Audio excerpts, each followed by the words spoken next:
Congress party के कौमी तर्जुमान पवन खेड़ा ने मुल्क में बढ़ती महंगाई के लिए मरकज की बीजेपी हुकूमत को जिम्मेदार ठहराया है। आज गांधी भवन में मीडिया से बात करते हुए उन्होंने कहा कि मरकज की मोदी हुकूमत और रियासत की केसीआर हुकूमत ने महंगाई पर काबू पाने के लिए कोई इकदाम नहीं किए हैं।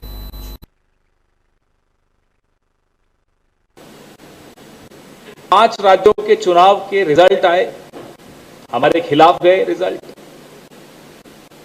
भारतीय जनता पार्टी जीती।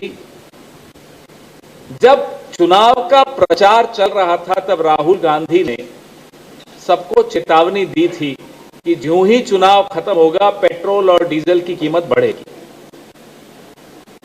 जैसा कि राहुल गांधी की पहले की सारी चेतावनियां हमेशा सही रही, वो कोविड से संबंधित हो या हर मुद्दे पर उस व्यक्ति ने, उस नेता ने पहले ही आपको आगाह कर दिया कि ये होने वाला है और वही हुआ। हर सुबह गुड मॉर्निंग हैदराबाद मोदी जी बोलते हैं और 80 पैसा बढ़ा देते हैं, पेट्रोल का, डीजल का, सबका।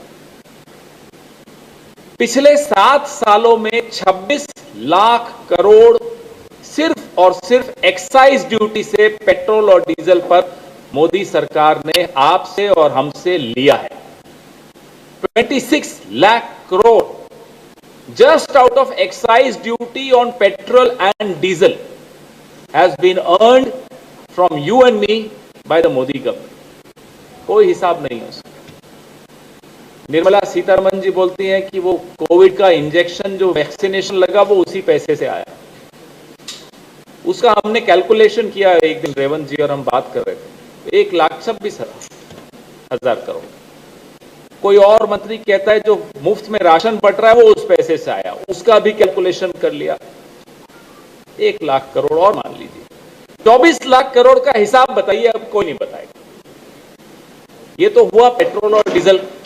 रसोई गैस, मैं पूरे आंकड़े आपको दे रहा हूं, प्रेस रिलीज श्रवण जी आपको दे देंगे थोड़ी देर बाद।